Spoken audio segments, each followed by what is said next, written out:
안녕하십니까. 증시 각도기 TV 시청자 여러분, 투자자 여러분, 도기마을 여러분. 오늘 아주 저희 증시 각도기 TV에서 색다른 코너를 마련을 했습니다.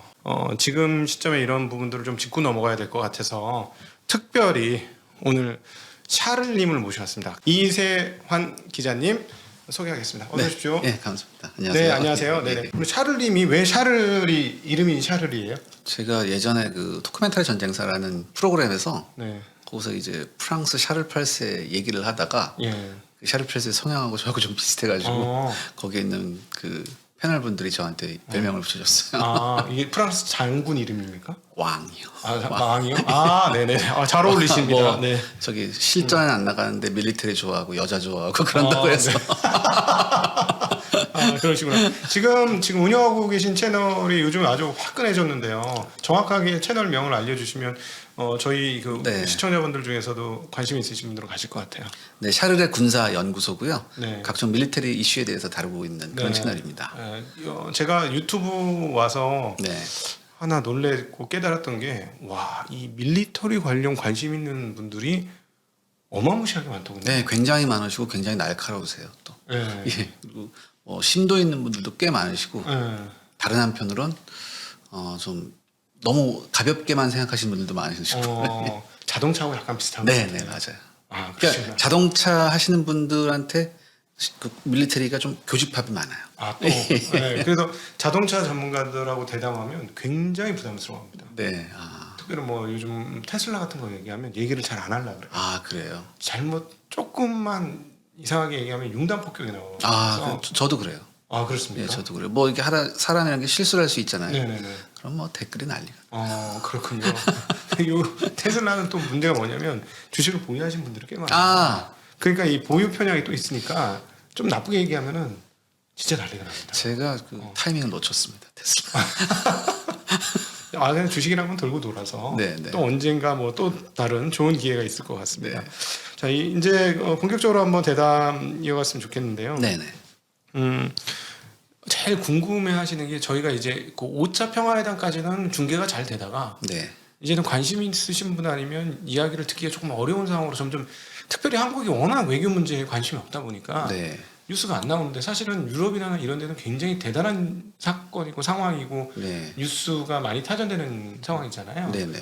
그래서 지금 현재 전황이 어떻게 되는지 좀 궁금해요. 지금 이제 러시아가 의외로 많은 군사 전문가들이 예측하신 분도 있었고 예측 안 하신 분도 있었어요. 네. 처음에는 전쟁이 발발하지 않을 거라고 예측하신 분들이 훨씬 많았었어요. 거의 대부분이었죠. 우리 샤를님 정도 빼고는 거의 대부분이 전쟁 안 난다고 그랬던 것 같아요. 근데 저도 전쟁이 발발할 수 있으나 예전에 이제 크림반도 사태 때와 같이 이 동남부에 집중하지 않을까라고 생각했는데 의외로 전면적인 공세를 하더라고요. 그래서 굉장하다. 왜냐하면 그때 당시도 투입한 병력이 20만이 채 안 됐거든요. 20만이 채 안 되는 병력을 가지고 우크라이나 전체에 대한 특히 드네프르강이 이제 중간에 흐르잖아요. 그렇죠. 드네프르강 동부에 대한 전면적인 공세를 하길래 굉장히 놀랐었어요. 제가 자신 있나 보다라고 했는데 여러분들이 다 아시다시피 러시아군이 생각했던 거와는 다르게 굉장히 낮은 전투력을 보여주면서 이제 북부 전선에서 거의 완전히 밀려난 상황이고요. 진짜로 밀려난 건가요? 완전히 밀려났죠. 거기서 굉장히 피해가 컸어요. 엄청나게 피해가 컸고 그래서 그 부대를 빼서 재편하는데 한 3주 정도 걸렸고요. 이제 그 부대를 이제 동부에 집중해서 돈바스 지역에서 확실한 테리토리라고 할까 이걸 틀어주고 완전히 동남부를 장악하려고 하는 그런 상황입니다. 근데 그 세간에 이제 뉴스로 들리는 거 보면 그 북부 그 키우에 침공을 했던 러시아군 중에 전문 병사가 아니고 무슨 급하게 징집병. 네, 그 급하게 이렇게 불러서 그 징집병들은 대부분 그 훈련받는 기간이 11개월 정도예요. 그 러시아가 징집을 했을 경우에 11개월 정도 훈련시켜요. 1년도 안 시키고. 징집병이란 건 뭡니까, 근데? 그 징집 우리나라 같이 이제 소집해서 징집하는 거. 너 군대 와 이렇게 해서 통지서 보내가지고 의무병 제도의 그 의무병을 말씀하시는 겁니까? 네네네. 징집병이에요. 대신 대학생은 제외. 그래서 이제 좀 차하위 계층에 있는 청년들을 좀 징집을 해요. 러시아도 상당히 많은 그 병력 부족에 시달리기 때문에 요즘에 그래서 전문 전투 인력과 징집병으로 좀 나눠져 있죠. 그러니까 우리나라 징집병은 우리나라 그냥 군대 가는 거예요. 군대 가는 거하고 똑같은 건데 혹시나 이 시점에 더 많은 사람을 징집한 겁니까? 네, 지금 그런 상황이에요. 북부 같은 데서는 3분의 2가 징집병이었어요. 근데 러시아는 좀 쉽게 생각했어요.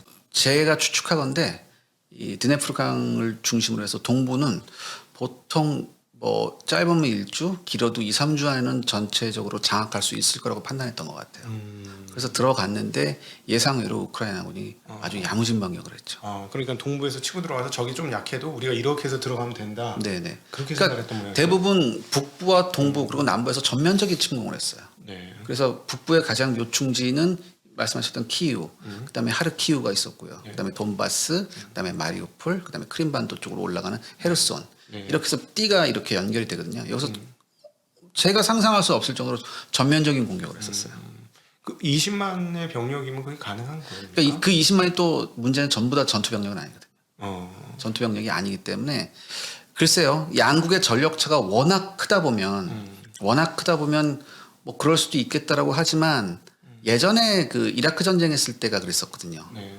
영국군하고 미군만 달러 한 30몇만 들어갔었거든요. 네. 그래서 작전을 끝냈는데 그때는 걸프전 이후에 이라크군이 완전히 이제 전력이 와해된 상태에서 전쟁을 했던 거였고 이번 우크라이나는 그렇지는 않거든요. 우크라이나가 독립을 한 다음에 그냥저냥 버티다가 우리 각덕이님께서 잘 아시다시피 리만 브로더스 사태가 예전에 2008년쯤 터졌잖아요. 그때 많은 나라들이 직격탄을 맞았는데 그런 나라들 중에 하나가 우크라이나예요. 네. 완전히 뭐 온몸으로 받았어요. 그래요? 그래서 그 국방비 지출이 완전히 깎였죠. 완전히 뭐 형편없는 국방비 지출되면서 그나마 가지고 있던 전력도 많이 빠졌어요. 그 전까지 우크라이나는 꽤 괜찮았었거든요. 전력이? 예, 기술력도 괜찮았었고. 네. 그래서 그 이후에 이렇게 되다가 이제 2014년에 크림반도 합병 사태가 났었을 때 우크라이나군이 거의 힘을 못 썼죠. 그러니까 갑자기 부지불식간에 네. 크림반도 점령, 네. 러시아 땅 이렇게 딱 뉴스가 나왔어요. 예, 뭐 나름 러시아의 정교한 작전도 있었지만 그럼에도 불구하고 이건 굉장히 설명을 할 수가 없을 정도로 왜 이렇게 눈 뜨고 당하지라는 그런 얘기가 있을 정도로. 예. 근데 이번에는 근데 어떻게 이렇게 저항을 세게? 저항을 세게 하는 정도가 아니라 이건 푸틴이 그러니까 전면적 공격을 한 게 한마디로 정권을 교체해버리겠다는 거거든요. 네. 그러니까 우크라이나에 자기의 꼭두각시를 세우든지 예전처럼. 아니면 반 러시아 성향을 가지고 있는 세력들을 완전히 일소해버리겠다는 생각을 했었거든요. 네네. 그렇기 때문에 전면 침공을 한 거 아닌가. 네. 하지만은 이제 나중에 말할 기회가 있을지 모르겠지만 이건 푸틴의 생각하고는 굉장히 다르게 돌아가게 되죠. 전쟁이 이렇게 길어지고 있는 건 우크라이나군의 저항이 굉장히 강력했기 때문인데 네. 그러면 크림반도를 뺏기고 나서 네. 준비를 많이 한 건가요? 그래프를 보시면 되는데요. 그러니까 매해 이제 GDP 대비 국방비 투자액이 있잖아요. 네. 리만 브로더스 사태 때 확 떨어졌다가 2014년 크림반도 사태 이후에 확 올라갑니다. 그러면서 나름 준비를 굉장히 많이 했어요. 그럼에도 양국의 국력의 차이가 있기 때문에 이게 쉽지가 않죠. 그렇죠. 예. 네. 뭐 여기가 뭐 우리나라처럼 엄청나게 많은 GDP를 수출을 해서 돈을 벌고 이런 나라는 아닐 테니까 네. 식량 팔아가지고 뭐 했을 네. 테니까. 네. 나름 기술력도 있는데 그게 조금 안 돼요. 조금 안 되고 말씀하신 대로 이제 유럽의 빵 바구니가 두 군데 있지 않습니까? 네. 터키하고 이제 우크라이나인데 밀이 굉장히 좋다고 하더라고요. 네. 예, 그래서 좀 이제 뭐 농업 국가까지는 아니지만 그 농업 물품이 굉장히 중요한 수출 물품이었죠. 그리고 GDP 이렇게 보니까 뭐 50메리 정도 되더라고요. 네. 예. 네. 그러니까 뭐 러시아하고는 사실 전력적으로 네. 비교가 될 수 없는데, 근데 어떻게 이렇게 강하게 네. 저항을 하는지. 그러니까 너무 그 러시아가 믿고 해가지고 똘똘 뭉치게 됐기 때문에 이렇게 강한 힘을 발휘한 겁니까? 아니면 그 사이에 크림반도 병합 이후 전력을 상승시켰기 때문입니까? 아니면 지금 많은 사람들이 생각하는 것처럼 유럽이나 미국이 물자를 넘겨줬기 때문입니까? 여러 가지 원인이 있는데요. 저는 가장 크게 보는 게 일단은 러시아군의 형편없는 전투력이라고 봐요.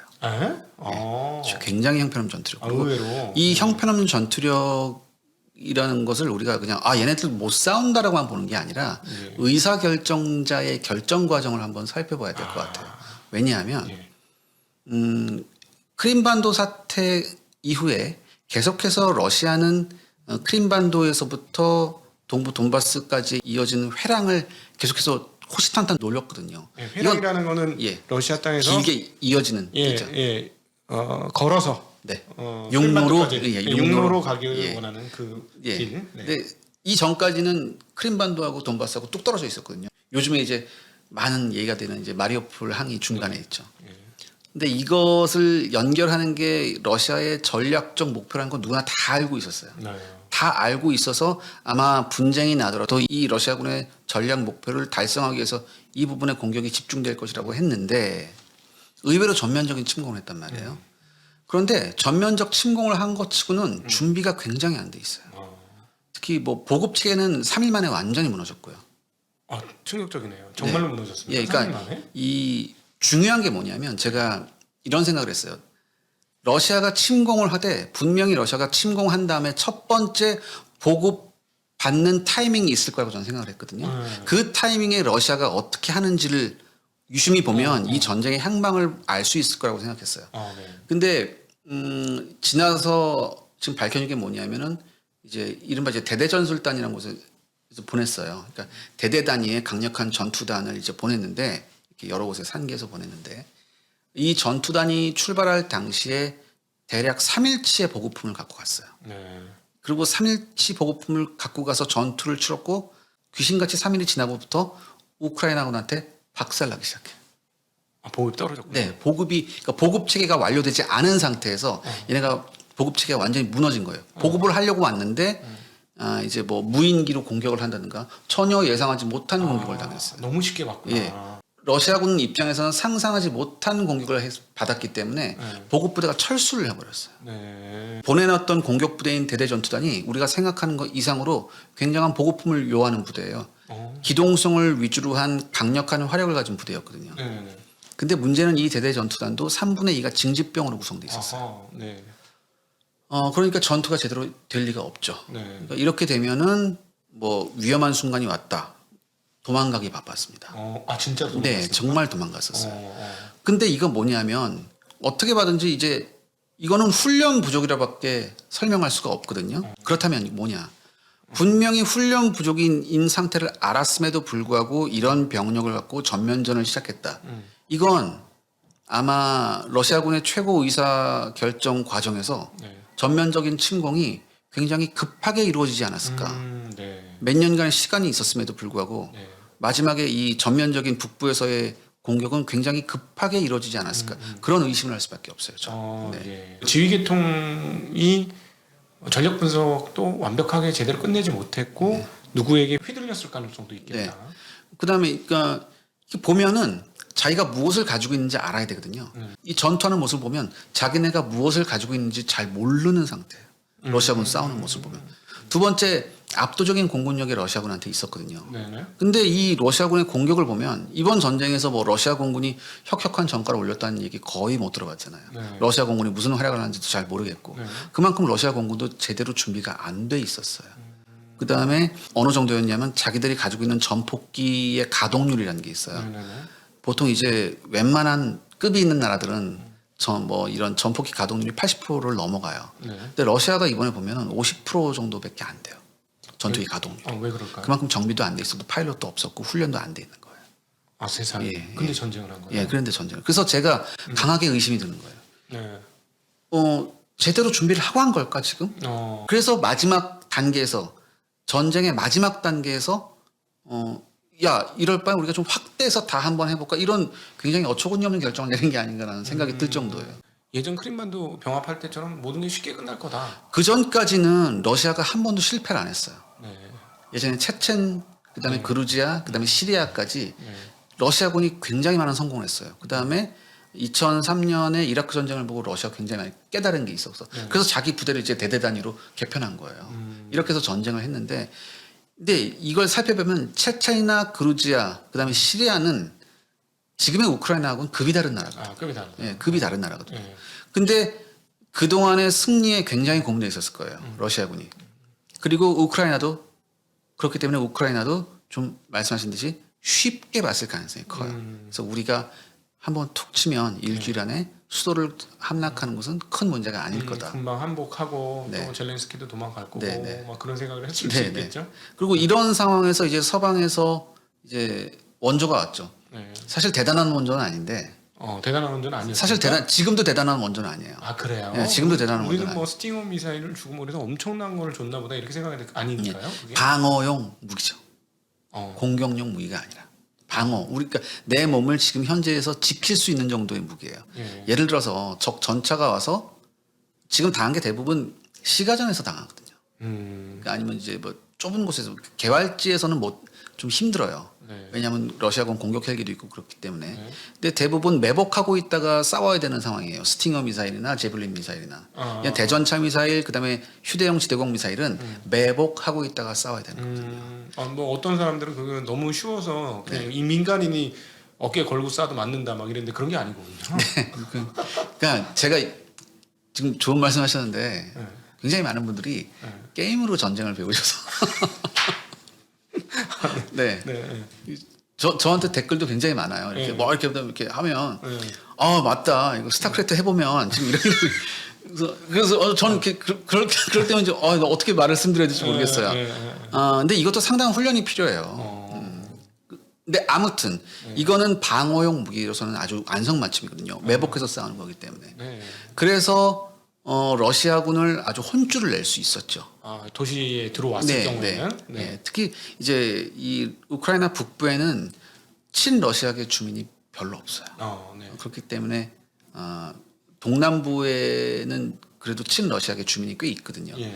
이런 도움을 받지 못했어요. 네. 러시아군이 북부에서는. 그래서 러시아군이 북부에서는 정말 많은 피해를 냈죠. 어. 대부분의 피해가 아마 북부에서 났었을 거예요. 처음에 막 그 타전이 되던 뉴스를 보면 뭐 몇천 명이 죽었다는 둥 뭐 그래서 러시아가 압도적인 전력이 있었는데 왜 그래? 하고 좀 믿어지지 않는데 그럼 실제였다는 얘기네. 근데 지금 현재까지는 아직 정확한 숫자가 안 나와요. 그러니까 예전에 사회주의를 겪거나 지금 사회주의 있는 나라들은 네. 피해에 대한 통계를 정확히 안 내는 고약한 버릇이 있어요. 네. 근데 지금 전체 사상자가 7,500에서 16,000까지 왔다 갔다 해요. 근데 제 생각으로는 10,000명 선에서 10,000명 내로 분명하게 커다란 인명 피해가 있었을 거다. 그다음에 장비의 피해도 상당히 컸었을 거다. 저는 그렇게 판단합니다. 그러면 우리가 그 동안에 들어왔고 뉴스 들어왔던 거는 야 미국과 유럽제 그 고급 무기들이 들어와서 지금 저렇게 우크라이나가 잘 싸우는 거야. 원래 아무것도 없었고 곧 끝날 거였는데 도와줘서 된 거야가 아니네요. 그것도 있고요. 거기에 플러스 준비 안 된 러시아군도 있고요. 그런 여러 가지 복합적인 거죠. 또 하나 이제 지금 현재까지도 마찬가지인데 지금 뭐 미국이 발표를 했잖아요. 뭐 나토가 뭐 8억 달러어치 네, 뭘 무기를 보내겠다. 준다 뭐 이렇게 됩니다. 근데 준 무기를 보면 공격용 무기는 아니에요.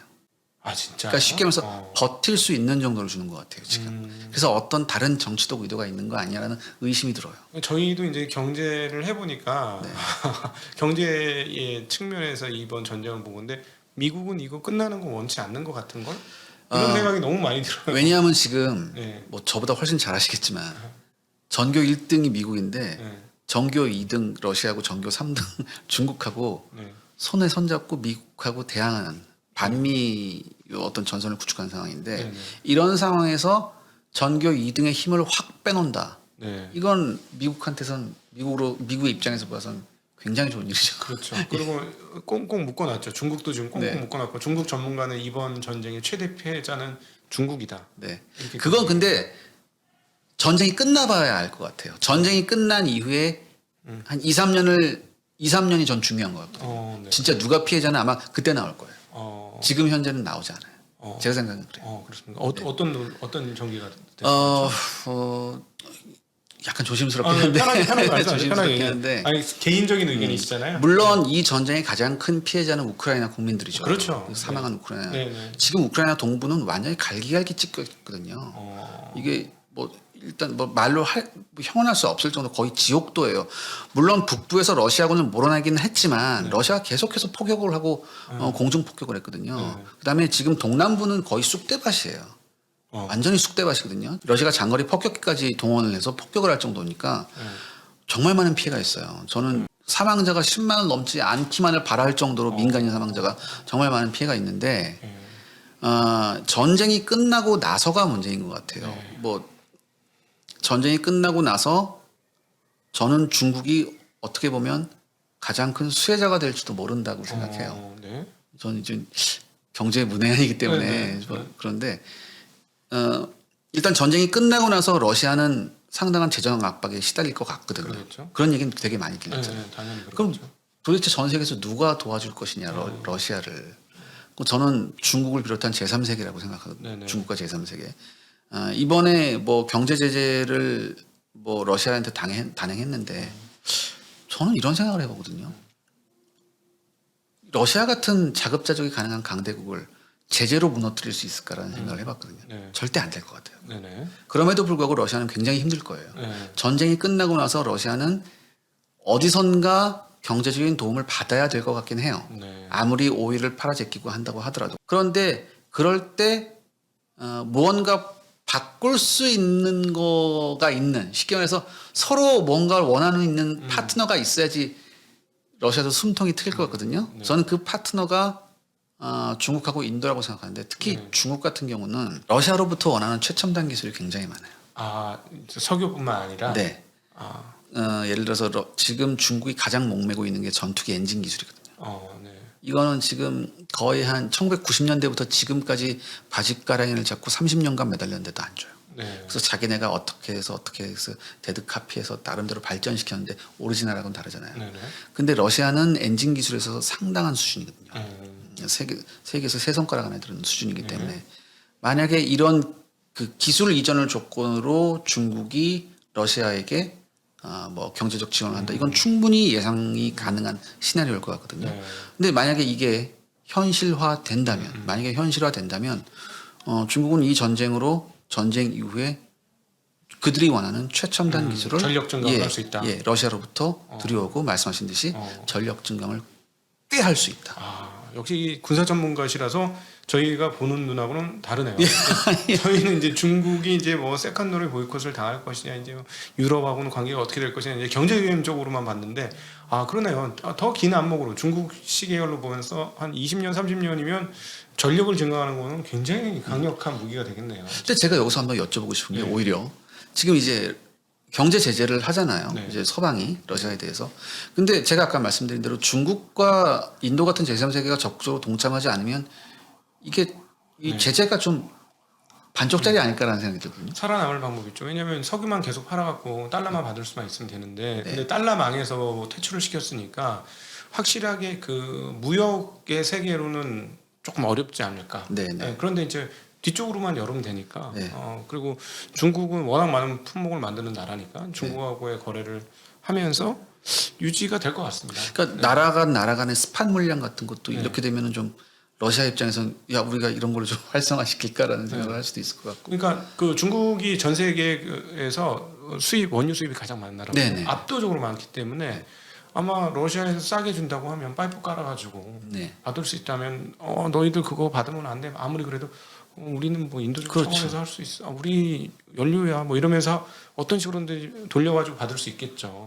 또 그거 말씀하시니까 생각나는 게 있는데 2014년에 러시아가 크림반도를 합병했을 때 여러 가지 이유가 있었지만 사실 러시아의 속내 중에 하나는 뭐냐면 크림반도는 러시아 입장에서 봤을 때 중동으로 가기 위한 굉장히 좋은 발판이거든요. 그다음에 그 아조항도 그러니까 지금 마리오폴 항, 아조에 있는 마리오폴 항도 러시아 수중에 들어간다면 굉장히 요긴할 거예요. 중동 진출에. 근데 지금 방금 말씀하신 대로 중국도 중동에 굉장한 관심이 있거든요. 지금 현재 오페크의 가장 큰 손님이 중국이지 않습니까? 지금 오펙이 성향이 많이 달라졌어요. 그렇죠. 미국 말 안 듣습니다. 네. 지금. 그러니까 예전에 가장 큰 손님이 빠지고 새로운 손님이 들어왔는데 그 손님이 막말로 돈질을 막말 막 해주고 있단 말이에요. 근데 중국 입장에서도 러시아가 중동으로 가는 발판을 그렇게 야무지게 닦으면 중국과 러시아의 대미 관계를 생각했을 때 중국 입장에서도 나쁜 건 아닌 것 같아요. 그 에너지 그 조달 경로를 상당 부분 차지하게 되는 거니까. 카자흐스탄만 안 움직인다면. 근데 요즘에 카자흐스탄도 조금씩 휘청휘청한다면서요. 그 얘기도 좀 있으시면 좀. 아니요, 그건 아니고. 거기까지는 제가. 카자흐스탄 조금 휘청휘청한다는 얘기가 들리고 있습니다. 그러면 도대체 전쟁이 언제 끝나게 될까요? 제가 이번에 러시아 우크라이나 전쟁에 대한 방송을 여러 번 하면서 저의 가장 큰 오류 중에 하나입니다. 저는 그래도 한 3월 말이면 전쟁이 끝날 줄 알았어요. 전쟁이 끝날 줄 알았어요. 그래서 저는 이렇게 생각했거든요. 마리우폴이 점령이 되면 러시아군에 의해서 더 이상 전투 행위는 없을 것이다라고 저는 예상을 했었어요. 근데 마리우폴이 아직까지 점령이 안 됐거든요. 거의 2달을 버티고 있기 때문에. 아니 엊그제 뉴스 이제 곧 점령 계속 뜨던데 말이죠. 그 2주 전부터 나왔어요 그 얘기가. 오. 그 박덕희님 생각해 보시기에 네. 뉴스에서 TV 뉴스에서 러시아 우크라이나 전쟁을 봤을 때, 네. 저거 지난주에 했던 내용인데 또 이렇게 얘기하는 그런 거 굉장히 많잖아요. 쓰던 영상 계속 쓰고요. 네. 네. 말도 똑같아요. 네. 그런 게 굉장히 많았었어요. 네. 그래서 이게 아직은 언제 끝날지 모르겠는데 말씀하신 것처럼 거의 막바지까지 오긴 한 것 같아요. 막바지까지 오긴 한 것 같은데 제가 이렇게 오래 갈 줄 몰랐어요. 네. 근데 뭐 세간에서는 5월 9일이 러시아 전승 기념일이기 때문에 그 전까지는 끝낼 것이다. 그리고 뭐 마리우폴에서 뭐 퍼레이드 할 것이다라고 하는데 퍼레이드는 못 할 거예요. 지금 엉망진창됐는데 거기서 무슨 퍼레이드를 해요. 그렇죠. 그건 어디서 그런 얘기가 나는지 잘 모르겠는데. 그렇게 말이 안 되는 게 계속해서 저항할 거 아닙니까? 네.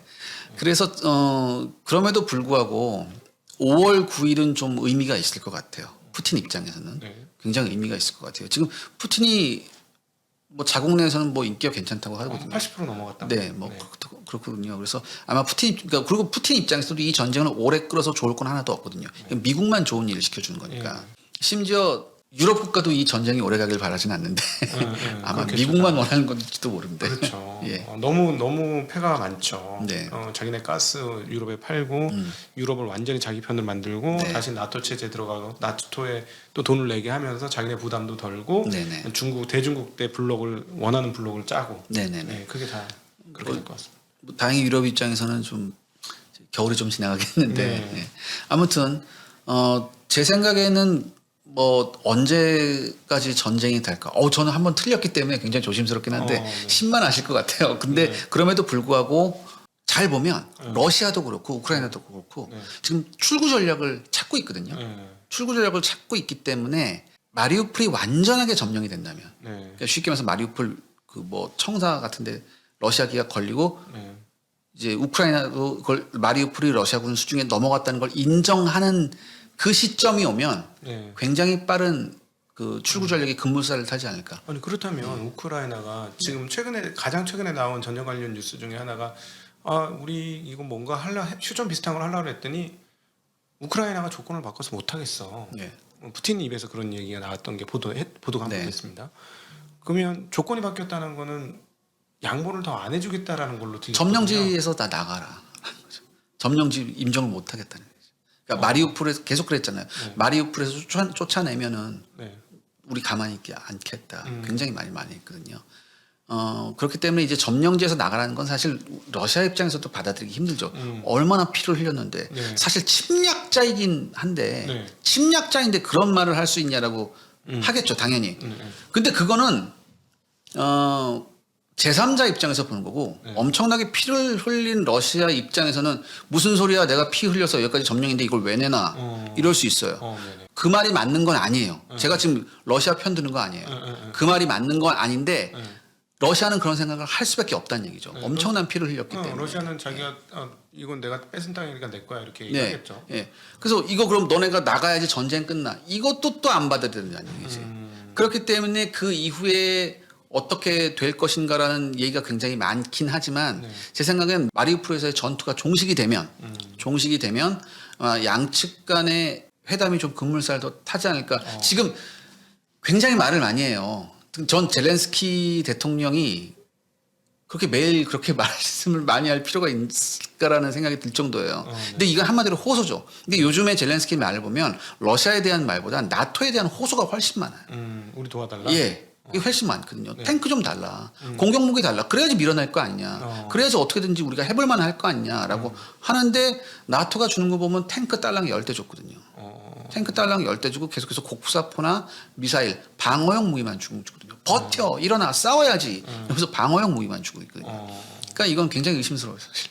그러네요. 그 뺏긴 거를 다시 찾으려면 진격해서 밀고 들어가야 되는데 밀고 들어가려면 사람 몸뚱이로 들어갈 수는 없으니까 네. 뭐 탱크든 장갑차든 뭐 이렇게 밀어붙일 게 있어요. 필요한 거. 네, 제가 예전에 한번 말씀드렸는데 뺏긴 걸 다시 탈환하는 건 네. 서너 배의 병력이 필요합니다. 두 번째, 굉장히 정교한 작전이 필요해요. 네. 근데 지금 러시아군이 그걸 틀어주고 있는 상태에서 러시아군이 자기가 틀어져 있는 상태에서 지금 제공권이 그나마 공군력이 앞서는 게 러시아거든요. 네네. 그러면 이게 우크라이나군 입장에서는 잃었던 영토를 다시 뺏는 게 지금으로선 불가능해요. 지금으로선 절대 불가능해요. 그리고 만약에 나토에서 몇백 대 수백 대의 전차를 준다 하더라도 쉽지가 않을 것 같아요. 그러니까 만약에 러시아가 방어하는 입장으로 돌았으면 피해가 훨씬 커지는 건 우크라이나거든요. 러시아가 지금까지 피해가 컸던 건 공격하는 입장이었거든요. 근데 이게 공수가 바뀌어버리면 아마 우크라이나가 더 큰 피해가 날 거예요. 그러니까 사실은 이렇게 할 때 저쪽에서 공군이 와서 먼저 때리면 또 문제가 생기니까 이쪽도 공군이 뜨든가 뭐 무인기가 뜨든가 이렇게 같이 합동 작전을 펼쳐야만 찾아올 수 있다는 말이죠. 그렇죠. 우크라이나군이 지금 뭐 공중과 지상이 연계된 입체적인 작전을 하기에는 역량이 부족해요. 굉장히 부족하고 그다음에 이제 이렇기 때문에 굉장히 SNS에서 이제 소문이 많이 돌았어요. 어떤 소문이 돌았냐면 뭐 어떤 분이 제 댓글에 달았는데 우크라이나가 그동안 탱크 1000대를 숨겨놓고 있다가 그건 아닐 것 같은데. 전차 1000대를 숨겨놓고 있다가 결정적인 순간에 쓰려고 좀 숨겨놓고 있는데 이제 결정적인 순간이 왔다. 그런 말씀을 하신 분들이 굉장히 많거든요. 근데 이런 내용의 출처를 보면 전부 다 트위터나 SNS예요. 그러니까 원래 전쟁이 나면 루머가 굉장히 많이 돌잖아요. 그러겠죠, 당연히. 근데 이런 걸 철석같이 또 믿는 분이 계세요. 근데 이게 어떻게 생각해야 되냐면 지금 마리우폴이나 이런 데가 엄청나게 고통을 받고 있는데 그 정도 전력이 있으면 이걸 투입해서 여기를 탈환을 했어야 될 거 아니에요. 그렇죠. 그리고 사실 공격해 들어올 때 막는 게 가장 쉬운 방법이지 이미 뺏기고 난 다음에 힘들거든요. 그렇기 때문에 지금 솔직하게 얘기를 해보면 우크라이나군이 지금 빼앗긴 자국의 영토를 되찾을 여력은 없다라고 봐야 됩니다. 그럼 우리가 그냥 일반적으로 쉽게 생각하는 것처럼 동부 돈바스 지역 원래 그 자치 독립국으로 하려고 했던 거기 내주고 이제 다 돌아가세요. 거기 줄 테니까 이제 끝. 이건 불가능하다는 얘기예요. 조금 더 원할 거예요. 좀 이렇게 러시아 입장에서는 순망치안이라고 조금 더 그 남부 회랑 거기 조금 더 두텁게 만들려고 하는 것 같아요. 그래서 이번에 돈바스하고 이즈움에 좀 병력을 집중하면서 하는 것도 그런 이유일 것 같아요. 그러니까 러시아부터 크림반도까지 연결되는 그 라인, 그 한국까지를 얻고 싶은 게 한국까지를 얻고 그리고 그 라인을 조금 더 두텁게 하고 싶을 것 같아요. 그게 최소한 정도 수준이 되겠죠, 러시아가. 네. 그러니까 원래 처음부터 러시아의 전략적 목표는 그거였던 것 같아요. 하다가 미군 흉내내면서 하다가 안 되니까 야 원래 우리가 잘하던 거 하자, 우리 전략 목표로 가자. 그래서 이제 재편에서 이렇게 온 거다. 그러면은 사실은 우크라이나 입장에서는 한이설이겠네요. 어쩔 수 없죠. 이게 약속 위의 서름이죠. 그다음에 그러니까 여기서 우리가 짚어봐야 될 게 뭐냐면 우크라이나의 외교력 실수거든요. 우크라이나는 나토하고 미국을 끝까지 믿었어요. 믿었어요? 네. 전쟁 나기 전까지 믿었어요. 그리고 전쟁 나고 나서부터도 전쟁이 나면 분명히 나토가 개입하겠지라고 철석같이 믿었어요. 그래서 동맹은 아무짝에 쓸모없구나. 여기서 좀 조심해야 되는 게 우크라이나는 동맹을 맺지 않은 상태였거든요. 그렇죠.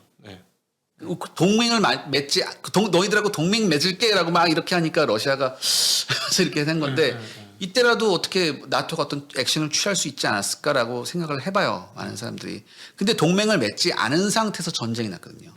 그럼 이 상태면 미국을 비롯한 나토도 이 전쟁이 나버렸는데 우크라이나하고 동맹을 맺긴 힘들죠. 그럼 이거 자칫 잘못하다가는 러시아구의 전면적인 대결이 될 수 있습니다. 그렇죠.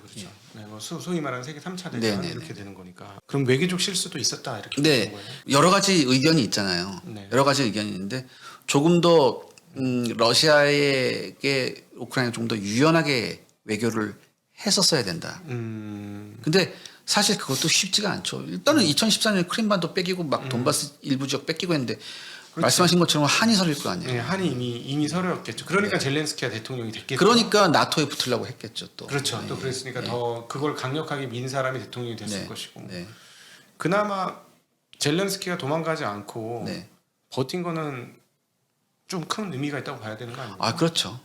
그 정도 그러니까 그런 용기를 가지고 있는 리더를 찾기가 쉽지 않아요. 진짜로요? 쉽지 않죠. 우리 역사를 봐도 오면은 맨 먼저 도망가는 그런 왕들이 얼마나 많았어요. 그런 지도자들이 얼마나 많았었어요. 그럼에도 불구하고 젤렌스키는 계속 지키고 있거든요. 지금 젤렌스키가 자기 자리를 지키고 있기 때문에 아마 우크라이나 국민들이 조금 더 러시아한테 잘 단결해서 저항하는 게 아닌가 그렇게 생각이 돼요. 네. 지금 남부 쪽과 동부 쪽에 있는 러시아 전력은 이거는 이제 진짜 네. 러시아의 찐 전력이다 이렇게 봐야 됩니다. 네, 러시아가 지금 탈탈 털어놓은 거죠. 예비군까지 동원했으니까요. 아, 예비군 예, 그다음에 돈바스에는 한 6만 정도의 러시아군이 지금 있습니다. 그래서 네. 돈바스에서 자기가 내가 원하는 지역을 전부 다 차지하기 위해서 그 병력이 있고. 네. 다만 제가 여기서 말씀드리고 싶은 건 뭐냐? 요즘 이제 언론에서도 나옵니다. 돈바스에서 이제 우크라이나군과 러시아군의 2차 대전 이후에 최대 전차전이 벌어질지도 모른다. 요즘은 그런 게 나와요. 네. 그래서 뭐 난리가 났어요. 요즘 뭐 밀리터리 채널 같은 데서 네. 이제 드디어 이제 붙는다, 드림 매치다 뭐 이런 얘기 하는데 전 그럴 가능성은 좀 그렇게 크지 않다고 보거든요. 왜냐하면 러시아나 우크라이나나 가지고 있는 전력을 한꺼번에 톡 털어넣기엔 부담스러워요. 네. 그래서 러시아가 북부에서 깨지고 난 다음에 어설픈 미군 흉내를 내다가 다시 바꿔서 자기네들이 잘할 수 있는 방법을 했거든요. 그게 마리우폴 전투에서 러시아가 한 달 넘게 포격을 하잖아요. 한마디로 초토화시켜버리는 거예요. 아, 거기 현장 가보면 진짜 건물이고 뭐고 다. 예. 너무나 참혹하지. 지옥이 따로 없죠. 이게 바로 지옥이다 할 정도인데. 아마 그 돈바스에서의 전투 양상도 비슷해질 것 같아요.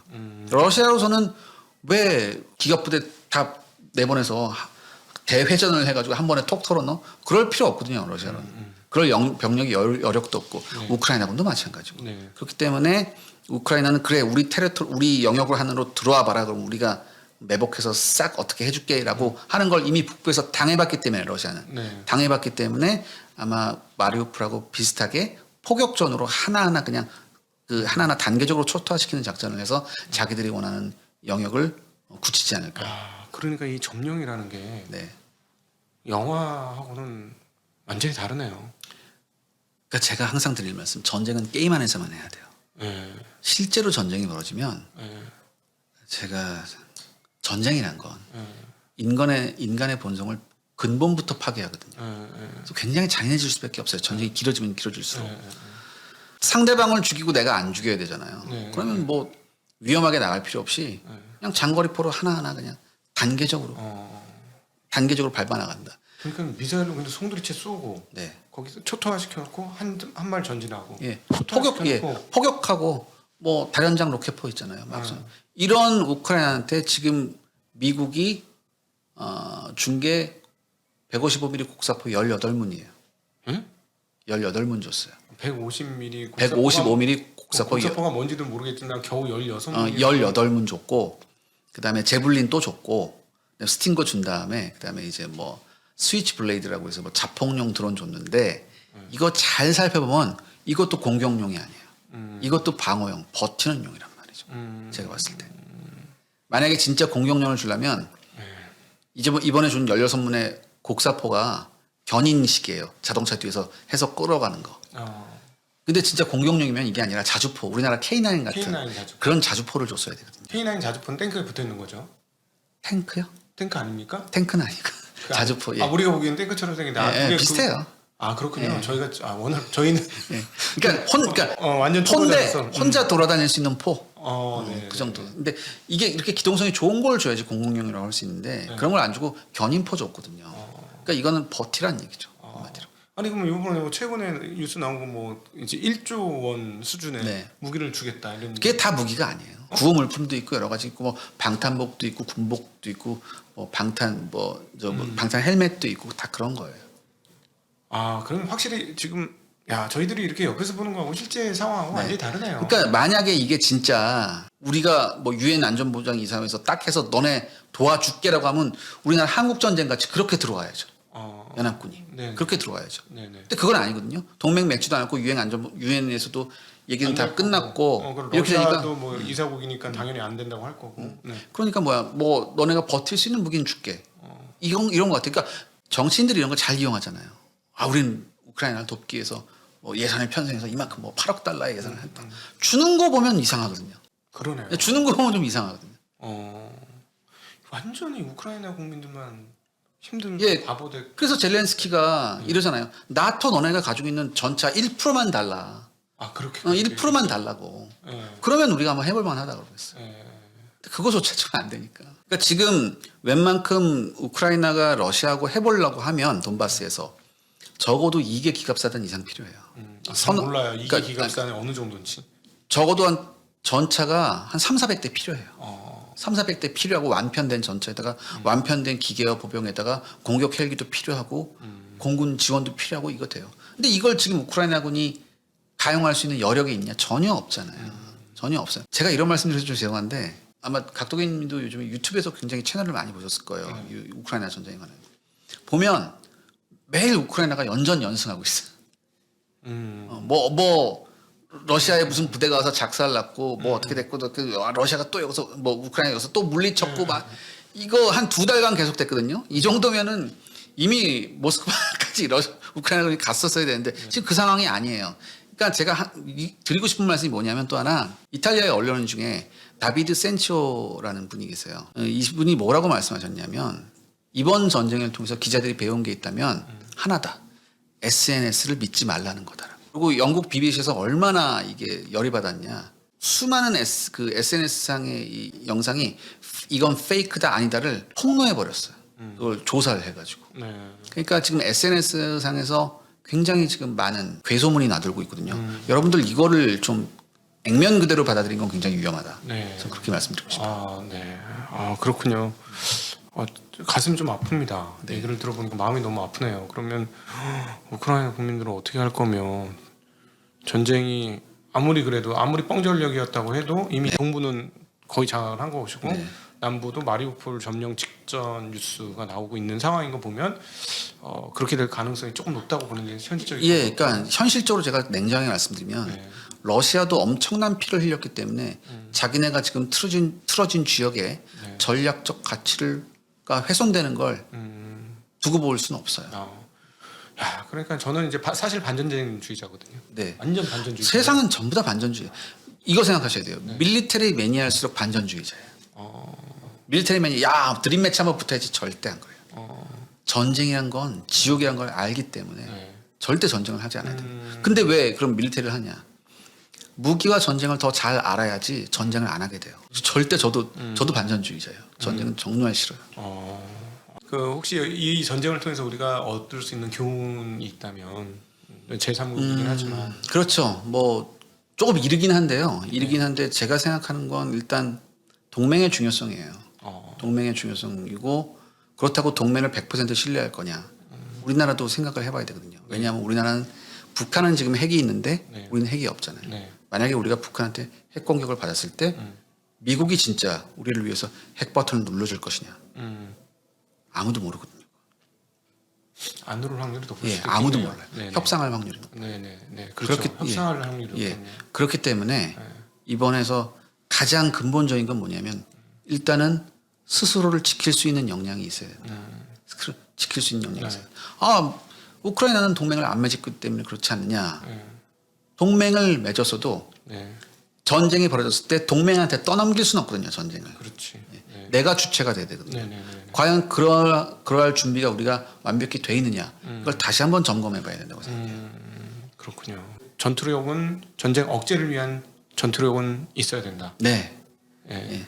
그 전쟁 억지력이 굉장히 중요해요. 왜냐하면 제가 이거 제 채널에서 자주 하는 말인데 이 우리가 살고 있는 이 지구라는 행성에서 가장 지정학적으로 더러운 위치가 우리나라거든요.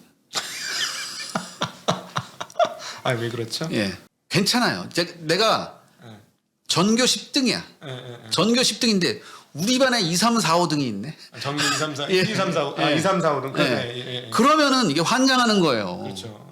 이거 생각해 보세요. 만약에 우리나라 정도 역량이 있는 나라가 어디서 동남아시아 한 군데 이렇게 있다고 생각해 보세요. 아, 이거 맹주되는 거죠. 패자죠, 거기서는. 그렇죠. 아프리카 같은 데 있으면 맹주되는 거고. 그다음에 유럽에 박혀 있어도 이거는 먹어주는 나라가 되죠. 예. 근데 하필이면 그렇군요. 예, 그러니까 우리가 굉장히 지정학적 위치가 나쁘기 때문에 우리가 정말 잘해야 되는 게 외교예요. 그렇군요. 외교만큼 중요한 게 없어요, 우리나라에. 네. 전쟁이 안 나도록 외교 네, 잘해야 된다. 네. 네. 아, 우리 처음으로 이렇게 경제 채널 같은데 처음 나오신 거, 네. 두 번째 나오셨다 네, 네, 그랬어요. 네, 옛날에. 옛날에. 한번 혹시 오늘 하시고 싶으신 얘기 중에서 못 하신 얘기가 있으셨다면? 아, 제가 아까 다 얘기했어요. 다시 한번 말씀드리지만 여러분 너무 SNS를 믿지 마세요. 네, 진짜 그렇네요. 오늘 새로운 걸 배웠습니다. 저희 채널은 이제 이쪽 경제만 하다 보니까 이 동네가 어떻게 돌아가는지 진짜 전혀 몰라요. 그래서 한국의 그 지금 군사력 있지 않습니까? 네. 이번에 이제 다른 나라에서 이렇게 전쟁이 크게 나고 나니까 우리는 어떤가 하는 생각이 들더라고요. 네. 근데 뭐 사실은 뭐 소위 말하는 밀떡 덕후들이 만든 유튜브를 보면 우리나라 뭐 거의 뭐 세계 정상급이야. 어느 나라 붙어도 될 것 같아. 외계인이 쳐들어와도 될 것 같은 느낌이 드는데 네. 냉정하게 좀 객관적으로 봐야 될 것 같은데 그러니까 어떻습니까 전력이? 이제 우리나라의 전력 지수가 어떠냐라고 했을 때 가장 많이 인용되는 게 글로벌 파이어 파워라고 해서 네. GFP 지수를 많이 인용해요. 이게 미국에 있는 어떤 연구기관이 발표한 건데 거기에 따르면 우리나라의 전력 지수가 한 6위 정도 돼요. 예. 전 세계 6위? 예. 높네요. 예. 근데 이건 믿으시면 안 되죠. 그, 절대 믿으시면 안 돼요. 객관적인 그 연구소 이런 데가 예, 아니고. 뭐 객관적인 연구소가 아니라 이 지수는 예를 들어서 내가 무슨 논문을 쓴다. 네. 아니면 뭐 어디 보고서를 어디서 올려야 된다라고 할 때 절대 써서는 안 되는 지수예요. 그래요? 예, 왜냐하면 예를 들어서 우리나라가 6인데 네. 우리 밑에 영국하고 프랑스가 있어요. 그거는 납득이 잘 안 되긴 그러니까 영국하고 프랑스는 핵무기가 있잖아요. 그러니까 궁극의 전략적 무기를 가지고 있는 나라보다 우리가 높아요. 그러니까 이건 조금 이제 재래병력 그렇죠. 기준인가 그러니까 보네요. 얘네가 탱크 몇 대 있고 군인 몇 명 있고 전투기 몇 대 있다 이런 거 가지고 좀 이렇게 대충 이렇게 예를 들어서 육박전이라든가 이렇게 그 핵무기를 안 쓰는 네. 범위 내에서는 이 정도다. 네. 네. 그런데 이제 방금 말씀하신 대로 우리나라가 어느 정도냐? 제가 지난 시간에 말씀드렸지만 우리나라가 한 동남아 어디 정도에 있으면 네. 쓸고 다닙니다. 우리나라 전력 정도면 네. 쓸고 다니는데 네. 하필 우리나라만 빼놓고 네. 그다음에 일본만 빼놓고 전부 다 핵무기가 있어요. 그다음에 일본하고도 뭐 우리가 보통 뭐 일본 자위대에 대해서 굉장히 많이 비웃는데 물론 일본 육상 자위대는 좀 그냥 그래요. 하지만 일본의 해상 자위대하고 항공 자위대는 전력이 굉장히 높습니다. 어느 정도나 높나요? 쉽게 말씀드릴게요. 이제 3,000톤급 이상의 배를 몇 척 가지고 있느냐 이게 굉장히 중요하거든요. 해군에서 우리나라가 20척 정도 돼요. 20척 정도 되는데 일본이 50척이 넘습니다. 2배 이상의 전력이에요? 예. 그다음에 항공기 숫자도 우리보다 훨씬 많아요. 이게 예를 들어서 우리가 F-35A 같은 거 이제 전체적으로 이제 60대를 갖는 게 목표인데 일본은 이미 계약한 게 100대가 넘어갑니다. F-35는 최신의 전투기죠. 예, 최신의 스텔스 전투기죠. 굉장히 비싼 거. 예. 지금 한반도를 둘러싼 전력을 보면 우리나라가 제일 처지는 건 맞죠. 주변에 일본, 중국, 뭐 이렇게 러시아 이렇게 해서 심지어 재래식 전력만 하면 우리가 북한보다 낫습니다. 재래식 전력으로만 붙으면 하지만 북한은 핵무기가 있기 때문에 그렇기 때문에 이게 핵무기라는 건 이게 정말 더러운 게 모든 재래식 무기를 하루아침에 고철로 만들어 버리거든요. 핵무기 단 한 발이. 그래서 핵 가지고 다 이제 핵을 가지려고 하는 거예요. 궁극의 전략 무기이기 때문에. 그러니까 사실은 이렇게 분석하시는 분도 있더라고요. 왜 북한이 저렇게 핵에 달려드느냐? 경제가 어려워서 그렇다. 뭐 그런 것도 있죠. 그거 아시죠? 1970년대까지 우리가 북한보다 병력이 많았어요. 사람으로? 예, 많았어요. 79년부터 우리가 뒤집어지기 시작합니다. 왜냐? 우리가 경제 발전했잖아요. 쉽게 말씀드릴게요. 이제 북한하고 우리하고 있단 말이에요. 우리 이제 미군이 들어왔죠. 딱 보면 북한은 저그예요. 저그. 스타크래프트 하세요. 근데 아마 시청자분들은 알까요? 북한은 저그. 우리나라는 한쪽은 메카닉 테란, 한쪽은 바이오닉 테란이었어요. 그런데 우리가 이제 바이오닉에서 벗어나서 우리도 메카닉 테란을 가자라고 한 게 1979년부터예요. 그래서 이제 우리가 전력 지수가 확 높아져요. 그때부터 팬텀 들어오고 F-16 들어오고 우리나라 뭐 K1 전차 나오고 막 이렇게 된 거예요. 그러다 보니까 북한이 쫓아가다 못 쫓아가는 거예요. 한마디로 우리는 기술 집약적 군대가 되는 데 비해서 걔네들은 노동 집약적 군대가 갈수록 되는 거죠. 그러니까 얘네들 막 징집 연령이 굉장히 낮잖아요. 한 20년 군인 생활하는데. 예, 그러니까 그렇게 해야 돼. 근데 이것도 안 되니까 이게 뭐냐? 우리가 이렇게 대칭 전력으로 가면 안 되고 비대칭 전력으로 가야겠구나. 근데 비대칭 전력 중에서 가장 중요한 게 뭐 핵무기구나. 그다음에 핵무기를 운반할 수 있는 ICBM 대륙간 탄도 미사일이구나. 이렇게 해서 국민들이 죽던 말도 굶어 죽던 말도 여기다 다 돈을 때려붓는 거예요. 그래서 지금 완성해버려요. 탱크 1000대 만드는 것보다는 싸다면서요. 그럼요. 훨씬. 북한이 ICBM을 개발하느라고 쓴 돈이 엄청나요. 뭐 일각에서는 뭐 2조 달러라는 얘기도 있고 뭐 그런데 북한이 미사일 실험을 하잖아요. 얼마 전 올해만 열 몇 번 했고 막 16번인가 했고 막 그러잖아요. 근데 이 비용이 엄청나게 든다고요. 네. 이 비용을 가지고 국제 곡물 시장에서 곡물을 사면요. 북한의 식량 부족이 해결돼요. 그러니까 전체적으로 해결되지 않으면 한 50, 60% 해결될 정도의 돈이에요. 네. 굉장한 거죠. 네네. 굉장한 돈인데 이런 걸 지금 이렇게 북한이 쏟아붓어요. 왜? 궁극의 무기만 가지고 있으면 누군들 자기들 건들까? 왜냐면 얘네 가장 중요한 게 체제 유지잖아요. 네. 이제는 이거 포기 안 하겠더라고요. 시리아도 보고 우크라이나도 보고 이랬으니까 네. 가슴 쓸어내리고 원래 북한은 절대 네. 핵무기를 포기 안 해요. 네. 지금 미국이 가지고 있는 전략 중에 하나가 뭐냐면 핵 동결이에요. 네네. 여기서 더 만들지 말아라. 네네. 지금까지 가지고 있는 건 인정해 줄게. 더 이상 여기서 더 만들지 말라라가 미국이 가지고 있는 옵션 중에 하나예요. 그러니까 우리는 그걸 동의 못 하겠다는 얘기죠. 네. 아예 완전한 핵폐기를 하라. 듣겠냐는 얘기죠. 그렇지. 다른 나라들 리비아인가요? 시리아인가? 핵 그 없애고 나서 완전히 우크라이나가 그랬죠. 우크라이나도 예, 마찬가지고. 우크라이나가 그랬죠. 그다음에 리비아도 그랬어요. 네. 리비아 카다피가 그랬죠. 네. 그러니까 핵 없는 한반도는 이제는 좀 물 건너가는 게 아닌가. 예, 그러니까 제가 이런 얘기예요. 우리나라 이제 뭐 KF-21도 나오고 스텔스 전투기도 나오고 막 이렇게 하는데 상대방이 그런 무기를 갖고 있으면 우리도 전략 무기 위주로 나가야 된다. 그리고 비대칭적인 걸 우리도 강화해야 된다. 저는 그렇게 우리가 지금 국제사회 질서를 무시하고 핵을 가져올 수는 없잖아요. 대신에 우리도 비대칭 전력 쪽에 좀 더 노력을 기울이고 전략 무기 쪽에 조금 더 노력을 기울여야 되지 않을까. 그럼 어떤 게 있습니까? 일단은 잠수함, 탄을 발사할 수 있는 탄도 미사일을 발사할 수 있는 잠수함. 그다음에 이 잠수함은 되도록이면 네. 무제한 자망이 가능했으면 좋겠다. 무제한 자망이 뭐 오랫동안 물 수. 핵잠수함. 예. 원자력 추진 잠수함 있었으면 좋겠다. 뭐 그죠. 미국이 오케이 안 하겠죠. 근데 이제 핵 무기를 갖는 것과 추진체가 원자력인 거는 또 다른 문제거든요. 네. 그러니까 이건 어떤 또 제가 지난번에 말씀드렸듯이 우리가 굉장히 외교가 중요한 나라인데 이걸 어떻게 좀 외교적으로 해결할 수 없을까 그런 한번 희망을 가져봅니다. 그러니까 미국을 설득해야 되는 예, 거죠. 예. 네, 그렇게 되면. 추진체가 원자력인 거하고 무기가 핵무기인 거하고는 좀 다른 문제거든요. 네. 그러면 진짜 밀떡들이 한 유튜브를 정말 가려서 들어야 되겠네요. 뭐 K9 자주포가 오늘도 뭐 1조 원 수준의 수출이 되었다. 우리가 가지고 있는 장비가 좋은 건 맞아요. 좋아요. 그 말들이 틀린 건 아니에요.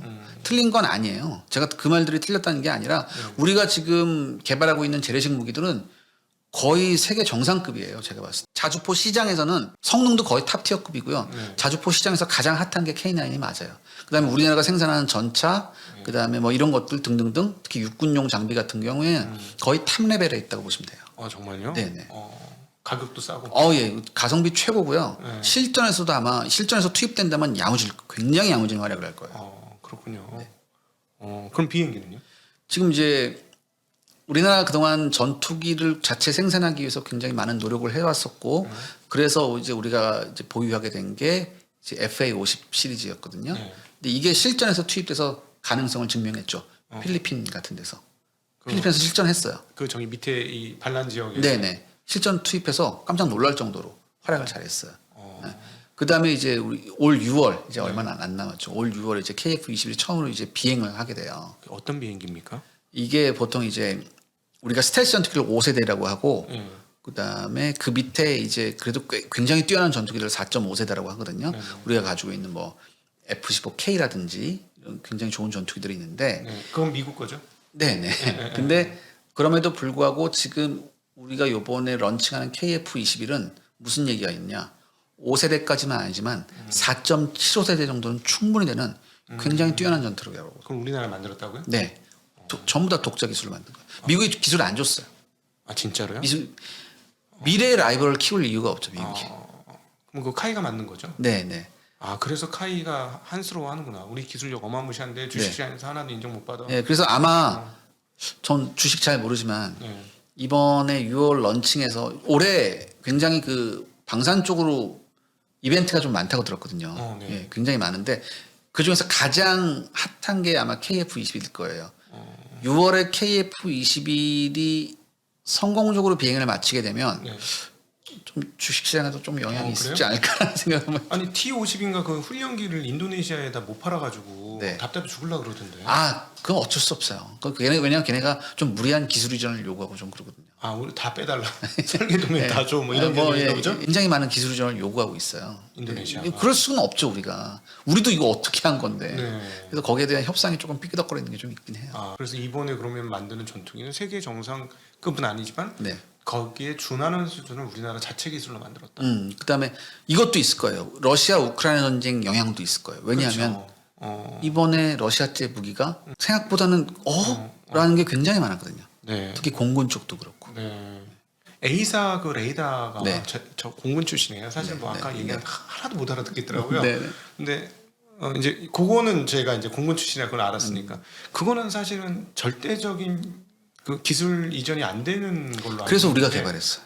그한 거 예. 맞아요. 예, 맞아요. 저희 20년 전에 군대 생활할 때는 좀 더 됐네. 그때는 힘들었죠.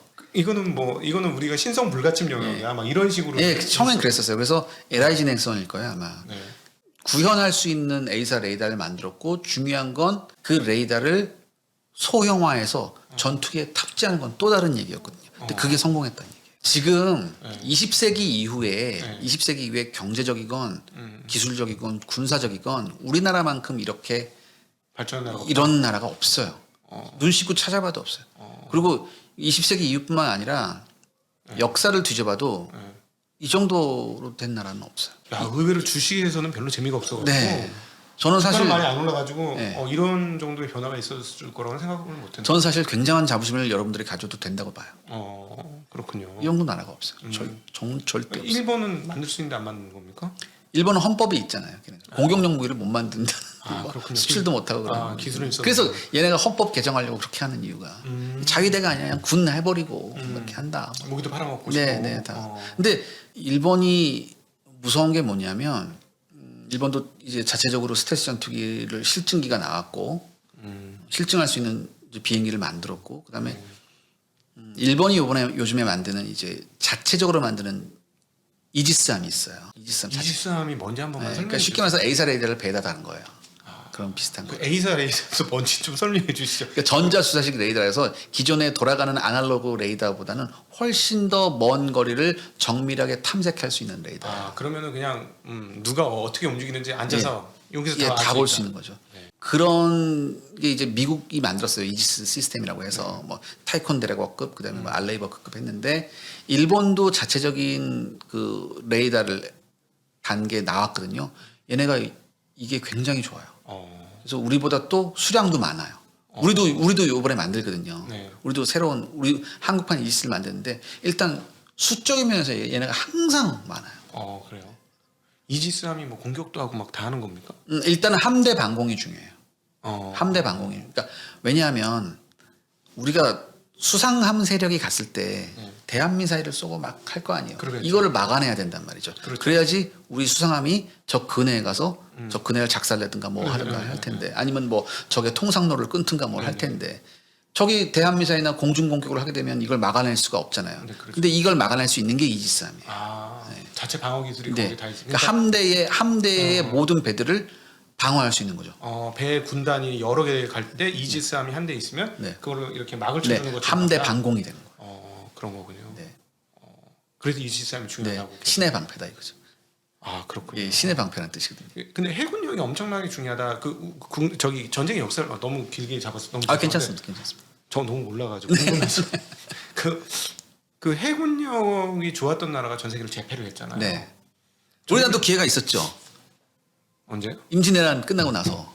임진왜란 끝나고 나서 조선 수군이면 당시 전 동부가 최강이라고 봤거든요.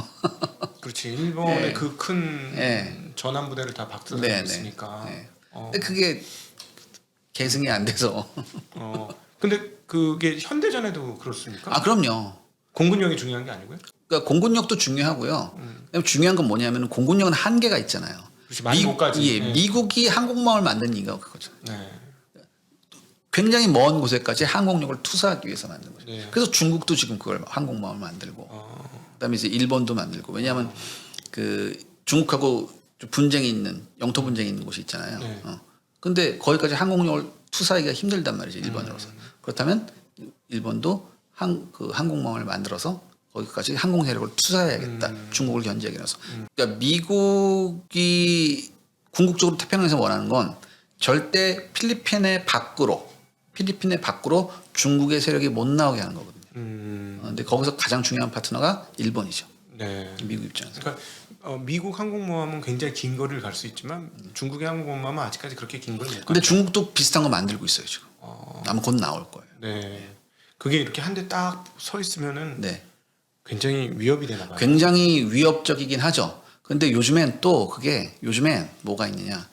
대한미사일이 무시무시한 게 많이 나왔기 때문에 네. 항공모함도 안전하지가 않아요. 대한 미사일이라는 건 그 배를 저격하는 미사일. 예. 육지에서 쏴가지고. 뭐 육지에서 쏘건 공중에서 쏘건 아니면 딴 배에서 쏘건 굉장히 무시무시한 게 많이 나왔어요. 하긴 미사일을 어떻게 막아요?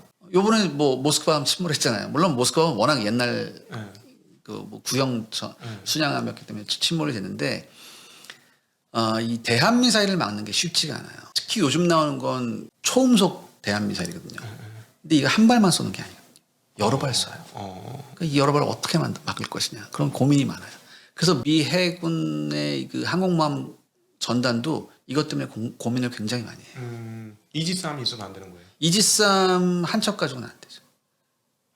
그게 여러 척 있어야 돼요. 너무 몰라서 죄송합니다. 군대에 대해서 너무 몰라서 이지스함이 일종의 패트리어트 미사일 같은 걸 달고 네, 쉽게 말해서 그런 거죠. 근데 이게 대한 미사일이라는 게 공중에서만 이렇게 날아오는 게 아니라 여러 가지 패턴이 있어요.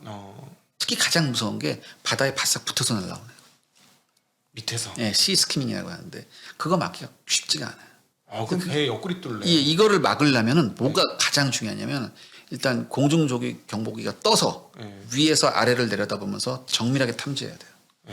그래서 저거 쐈구나. 근데 이게 워낙 빠르게 다가오니까. 그걸 어떻게 막냐? 그러니까 이걸 막는 게 굉장히 큰 고민이에요. 요즘 현대 해군에. 오늘 긴 시간 너무 몰라가지고. 괜찮습니다. 네네. 마지막으로 여쭤봐도 될까요? 네네네. 카카오는 전망이 어떻습니까? 카카오. 예, 나 진짜 죽겠네 카카오. 카카오는 조금 시간 더 걸릴 것 같은데요. 제가 지금 카카오가 11층이거든요. 저희를 먼저 알으셨으면 좋겠어요. 그러게요. 저희의 모토 중에 하나가 사람 많은 곳에 가지 말자거든요. 그렇군요. 주식은 절대 사람 많은 곳에 가면 안 돼요. 제가 모욕당했군요. 그러니까 사람들이 많이 모인 자리는 절대 좋은 결과를 얻기가 힘들어요. 예, 그렇습니다. 경제와 주식으로는 저희가 자문을 해드리겠습니다. 감사합니다. 예. 오늘 저는 너무 재미난 시간이었어요. 감사합니다. 너무 재미나고 시각이 확 바뀌네요. 너무 뻔하게 우리 러시아 침공에 대한 이야기들을 생각하고 있었는데 전혀 실제 상황은 다르다라는 걸 오늘 알게 되어서 걱정도 되고 좀 안타까움도 들고 여러 가지 생각이 교차했고 우리도 이런 전쟁이 안 날 수 있는 준비를 잘해야 되겠다라는 생각도 더불어 같이 해보는 그런 시간이었습니다. 오늘 샤르레 군사연구소 여러분 너무 재밌죠? 재밌으신 분들은 샤르레 군사연구소 가셔가지고 같이 구독해 주시면 좋을 것 같습니다. 자, 오늘 이 시간 샤르레 군사연구소의 이세환 기자님 모시고 재미난 시간 가져보았습니다. 감사합니다. 감사합니다. 네.